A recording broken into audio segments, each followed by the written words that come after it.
बिस्मिल्लाहिर्रहमानिर्रहीम। अस्सलामुअलैकुम मेरे प्यारे भाइयों और मेरी प्यारी बहनों। उम्मीद है आप सब लोग खैर खैरियत से होंगे। शबान के महीने में किसी एक रात रसूल सल्लल्लाहु अलैहि वसल्लम का बताया हुआ अनमोल वजीफ़ा आपकी खिदमत में पेश है। इशा की नमाज अदा करने के बाद जो शख्स सजदे में 41 बार दरूद कुरानी पढ़े और दरूद कुरानी पढ़ने के हर हरूफ के बदले में उसकी हाजात को पूरा किया जाएगा।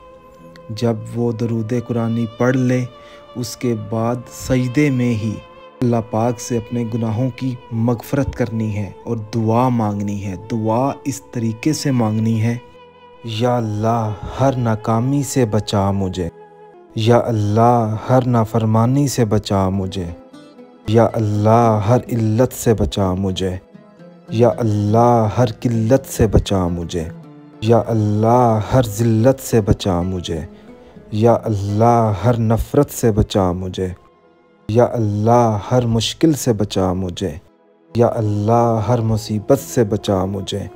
आमीन या रब्बुल आलमीन।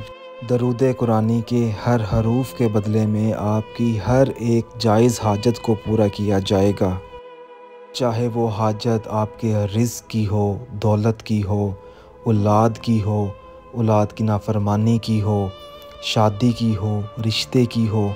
शबान के महीने के सदक़े आप इस दरूद कुरानी के अमल को दूसरे भाई बहनों तक ज़रूर पहुँचाएँ, ताकि हमारे पड़ोसी और रिश्तेदार अपने हलाल रिज़्क़ और दौलत में बरकत के लिए दरूद कुरानी का अनमोल वजीफ़ा शबान के महीने में पढ़ सकें। अगर आप तमाम भाई बहनों को दरूद कुरानी के वजीफ़े में अगर कोई चीज़ ना समझ आई हो तो आप हमसे रब्ता करके पूछ सकते हैं, या आप इस वीडियो के नीचे कमेंट करके कोई भी चीज़ पूछ सकते हैं। शबान के महीने में अगर आपको कोई और वजीफ़ा चाहिए तो आप वो भी हमसे पूछ सकते हैं। अगर आपने अभी तक हमारा चैनल सब्सक्राइब नहीं किया तो हमारे चैनल को सब्सक्राइब करें, ताकि मेरे जितने भी शबान के आने वाले अमल हैं या वज़ाइफ़ हैं वो आप लोगों तक आसानी से पहुंच सकें। जज़ाकल्लाह।